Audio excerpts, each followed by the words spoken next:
Hi guys, welcome back to the channel of Simran IAS. और आज हम लोगों ने लेजिस्लेटिव पावर्स को डिस्कस करना है of your president. So guys, कल हम लोगों ने एग्जीक्यूटिव पावर्स में देखा अपॉइंटमेंट, और आज हम लोग क्या देखेंगे, लेजिस्लेटिव की पावर्स, मतलब कि आपकी पार्लियामेंट की पावर्स, जो कि आपकी लॉ मेकिंग की पावर्स हैं बेसिकली। तो ये जो लेजिस्लेटिव पावर्स है गाइस हम लोगों के, तो दैट इज़ योर समन करना, प्रोलॉग करना हमारे पार्लियामेंट को, डिसॉल्व करना एक बहुत इंपॉर्टेंट पॉइंट है गाइस। देखो, एडजर्नमेंट कौन करता? वो पार्लियामेंट चैप्टर जो हमारी पार्लियामेंट सीरीज़ बनी है, थैंक यू सीरीज़ कंप्लीट बनी हुई है हमारे लर्न बाम ऐप्स के थ्रू पार्लियामेंट के लिए। तो वो तो मैं दोबारा रिक्रिएट नहीं करूँगी, तो वहाँ जाके देखो, और वहाँ पे मैंने बहुत अच्छे से बताया हुआ है कि क्या हमारा डिफ्रेंसिएशन वगैरह है। तो गाइस, ये जो हमारा डिसॉल्व है, जो डिसॉल्व करता है, दैट इज़ योर प्रेसिडेंट करता है, but adjournment is done by your presiding officer. Lok Sabha में speaker, and if it is your Rajya Sabha then it is your, that is your vice president, या फिर हम बोलेंगे चेयरमैन ऑफ द हाउस। ठीक है। सो ये समन करना हमारी जॉइंट सिटिंग को, क्योंकि अगर दोनों हाउसेस में से आपका अगर डिसएग्रीमेंट चल रहा है, तो दोनों को इकट्ठे बुला के उनकी समझौता कराना और उनको बोलना कि आपस में मिलो आके, और ये जॉइंटली इसको कवर अप करो, इस बिल को एक नतीजे पे लेके आओ। So that is called by your president, और ये है joint sitting under article number 108। ठीक है। सो गाइस, नेक्स्ट इज कि सबसे पहला सेशन जब हमारी नई गवर्नमेंट आती है ना, कभी भी एब्जॉर्ब करना कि जब भी हमारी कभी भी आपकी नई पार्लियामेंट आती है, तो उसका जो फर्स्ट सेशन होता है just after your general election, it is always always held by your president, जहाँ पे बड़ी प्यारी सी स्पीच देते हैं। देखो, जब ना आपके प्राइम मिनिस्टर, प्रेसिडेंट ये स्पीच देते हैं ना, तो ऑब्वियसली इनकी नॉर्मल स्पीच नहीं होती, that is being designed by your specialist experts. तो आपको ज़रूर उसको देखना चाहिए, ताकि हम लोग हमारे कीवर्ड्स को यूज़ करके हम लोग हमारे मेंस के अंदर मेंशन कर सके, राइट। सो गाइस, यहाँ पे हमारा that is your first session after your general election is held by your president. उसके बाद एक दूसरे को मैसेज भेजना, ऑफ कोर्स जैसे मैंने बताया कि जॉइंट सिटिंग के अंदर कि आप लोकसभा राज्यसभा वाला बिल नहीं पास कर रहे, या राज्यसभा आप लोकसभा वाला बिल नहीं पास कर रहे, चलो ठीक है, तुम मत करो, और तुम इकट्ठे जॉइंट सिटिंग करके उसको कर लो। तो ये that is also addressed by your president with respect to the pending bill. अब देखो, आगे हमारे अपॉइंट करना मेंबर्स को लोकसभा के, व्हेन स्पीकर, डिप्टी स्पीकर्स या चेयरमैन या डिप्टी चेयरमैन फॉल्स वैकेंट, अगर कोई भी हमारे इनमें से चारों में से अगर नहीं अवेलेबल है, तो अब अगला कौन सा आपका मेंबर अपॉइंट होगा for the Lok Sabha, that is also appointed by your president of the India. ये लेजिस्लेटिव पावर है। क्यों है लेजिस्लेटिव? अब बोलोगे अपॉइंटमेंट तो मैम एग्जीक्यूटिव में नहीं होना चाहिए। देखो, जो एग्जीक्यूटिव वाली बॉडीज है ना, वहाँ पे रबर स्टैम्प की तरह मतलब कि आपका सिग्नेचर अथॉरिटी की तरह चलते हैं, उनको स्टैम्प लगानी पड़ती है। यहाँ पे तो उनको सिर्फ टेम्परेरी बेसिस पे हम लोगों ने आपका क्या करना है, उनको अपॉइंट ही करना ना। अदरवाइज देखो जी, हमने एग्जीक्यूटिव में पढ़ा था आपका एग्जीक्यूटिव के अंदर कि हमारे जितने भी मिनिस्टर्स हैं और प्राइम मिनिस्टर हैं, उनको भी कौन अपॉइंट करता है, that is your prime minister ही करता। हाँ, बट स्पीकर और डिप्टी स्पीकर और उसके अलावा obviously then is your legislative power. So guys, ये बहुत इंपॉर्टेंट पावर है हम लोगों की प्रेसिडेंट की, and it is under article number 80 clause 3, जहाँ पे हमारे राज्यसभा के अंदर प्रेसिडेंट 12 लोगों को नॉमिनेट कर सकता है guys in the field of LASS। ठीक है जी, LASS।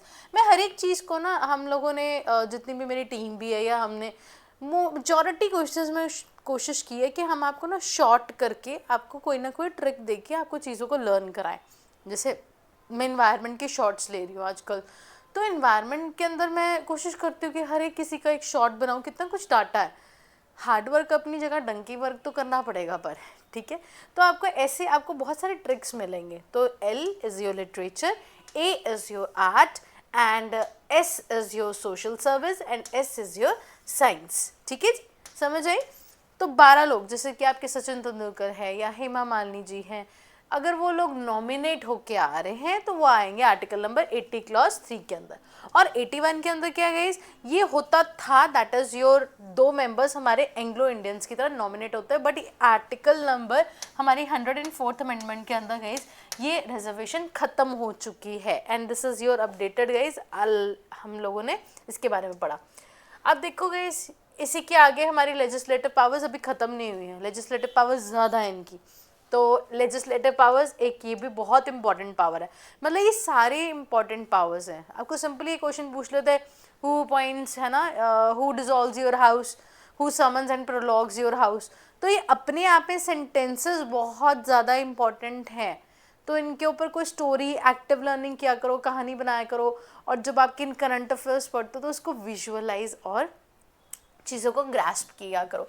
अब ये लेजिस्लेटिव पावर का पेज नंबर 2 है गाइस हम लोगों का, the decide on the question of the disqualification. अगर कभी भी हमारा कोई डिस्क्वालीफाई हो जाता है हमारे मेंबर एमपी, तो उसका जो क्वेश्चन है डिस्क्वालिफिकेशन का, that is also decided by president in the consultation with the election commission of India. Election commission guys हमारा 324 आर्टिकल के अंदर फॉल करता है, हमेशा याद रखना। इसको मैं ना हमेशा ही ऐसे लर्न कराती हूँ, पहले भी ऐसे क्या लर्न कराया, 24, 124, 214 एंड 324, मतलब कि 24 वाली सीरीज़ है। ये चाइल्ड लेबर आता है, ये सुप्रीम कोर्ट आता है, ये हाई कोर्ट आता है, और ये इलेक्शन कमीशन ऑफ इंडिया आता है। ठीक है, सो प्रायर रिकमेंडेशन हम लोगों के जो है आपको लेनी पड़ती है प्रेसिडेंट की इन द केस ऑफ, बहुत ही इंपॉर्टेंट है गाइस। अगेन देखो, रिकमेंडेशन, प्रायर रिकमेंडेशन कब चाहिए होती है, जब हमने कोई स्टेट क्रिएट करनी है।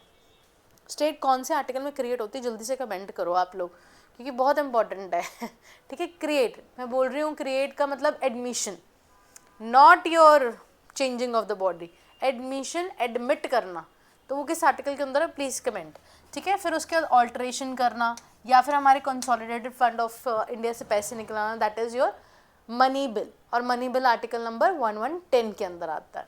ठीक है जी, सो प्रोमलगेट करना ऑर्डिनेंसेस, ऑर्डिनेंसेस आता है 1 to 3 के अंदर हमारा प्रेसिडेंट का। तो ऑर्डिनेंस मेकिंग पावर हम लोग समझेंगे क्या होता है। सो गाइस, जैसे ना आपका टेम्परेरी लॉज बनाते हैं हम लोग, अगर पार्लियामेंट सेशन के अंदर नहीं बैठी हुई तो ऑब्वियसली तब बनता है हमारा एक्ट जब लोकसभा और राज्यसभा में से दोनों से पास हो, then we make it as a act. But यहाँ क्या होता है, हमारी अगर एक हाउस नहीं प्रेजेंट है तो प्रेसिडेंट एक टेम्परेरी लॉ बना सकता है, और जैसे ही वो हाउस में आती है तो हम उसको दोबारा से क्या कर सकते हैं, दैट इज़ योर हम लोग पास करा सकते हैं और उसको एक्ट बना सकते हैं। इतनी देर हम लोग ऑर्डिनेंस प्रोमलगेट करते हैं, that is done by your article number 123 ordinance power है ये प्रेसिडेंट की।